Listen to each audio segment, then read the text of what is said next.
Hello, everybody. This is The Grind. This is Bryan Fontez, former writer for Low Kick. I am Sunnie James, your typical MMA fan. And this is our first episode, so we're going to be talking about a variety of subjects that have been happening in the sport of MMA lately. And why not just kick it off with the UFC 200? Yeah, and bear with us, it's our very first show, so we're going to do our best. We're knowledgeable in the sport, and we're hardcore fans, but we're going to go through this as quickly and easily and painlessly as possible. So we hope you guys enjoyed the show. So UFC 200. Wow. The card that never ends, right? It's just the chaos. So just to give a little background to UFC 200, it was originally supposed to be Conor McGregor versus Nate Diaz in a rematch. Conor McGregor misses a press conference, which results in Jon Jones and Daniel Cormier being the main event of UFC 200. While kicking Conor and Nate to now what is UFC 202. In that span, about a month before, Brock Lesnar is announced to be the co-main event on the card versus Mark Hunt. When we get to the day before, or two days before, I think, UFC 200, Jon Jones tests... Almost 24 hours? Yeah, Jon Jones tests positive for a PED violation, gets taken off the card.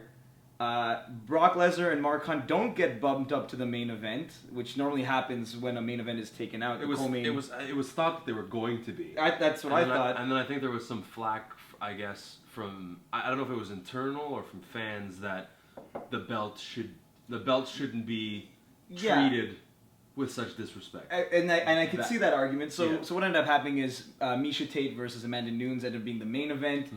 I, as a fan, did not think it was a real main event, and I didn't even stick around for it. That's how much I didn't care for this fight. I know, I didn't really care about the fight. I saw the first 4 fights. Actually, I saw every single fight except that fight I left. Because I didn't care about the fight. Which is terrible to say, but, I mean, I thought Holly should have gotten the rematch. I mean, don't get me wrong, Nunes won, and it was great, but, anyway, after the whole debacle of 200...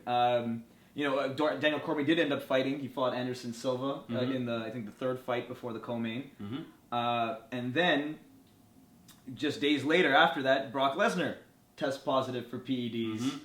And here we are. This is what we're talking about today. Not once, but twice. Yeah. So let's start with Jon Jones. Let's start with what happened there. So when Jon, I remember we had this discussion, but when Jon tested positive. We both of our initial reactions.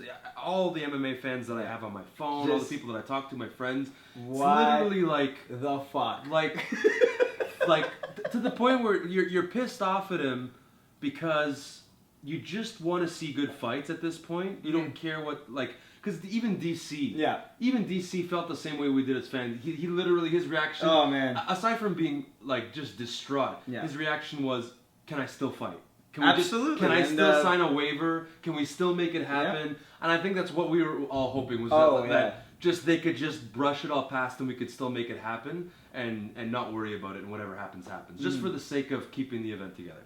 But what sucks is the guy just gets so many chances. Yeah, I mean, and the thing that bothers me the most, it really sucks, because I think we're both DC fans, right? He's my favorite fighter in the UFC, hands down, bar awesome. none. I mean, him and Edgar, those are my two favorites. So. I love the both of them as well. Talk about bracing the grind, those guys embody it. So Jones, Jones is not my favorite human being, but as a fighter, you can't doubt that he's like a work of art to watch. The greatest, maybe of all time.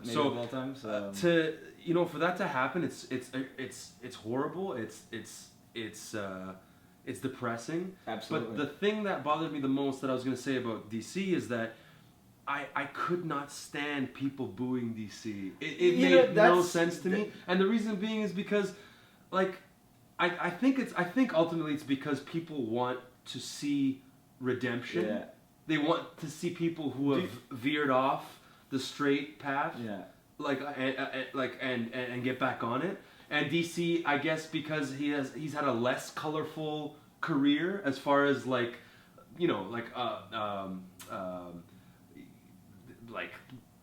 as far as strange things happening, he's a company man. As far as controversy happening, is what I'm trying to say. Yeah. So it was I didn't like seeing the disrespect that he was getting, especially after the fight.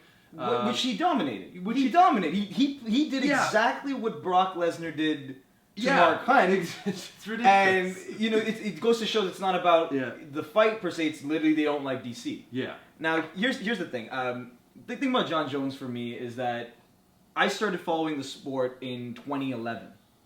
In 2011, I'd just come back from India and I watched Shogun get dismantled by Jon Jones on a highlight reel that played, I think, on Fox Sports. And I was like, what is that? Yeah. And I just started following the sport. And I found out that night, Jon Jones actually saved a woman from being mugged. He detained somebody. Yeah, ran him down. And chased then him, and like it was a GPS. And then won the title. So this guy kind of seemed like a superhero of some sort, a good Samaritan. And he went from literally. More than that, he seemed like a Buddhist monk because he was also him and. He was doing the meditation. He was just meditating under a waterfall. Absolutely. And they always look for a nice place to find Zen. And then you see, I think you see John Winklejohn telling him, "Find your waterfall, Down Jones. Find your waterfall." It's like it was a weird thing to say to someone in a fight. Greg Jackson's just like, we always find nice, quaint, tranquil places to. And I'm like, what the hell is going on? But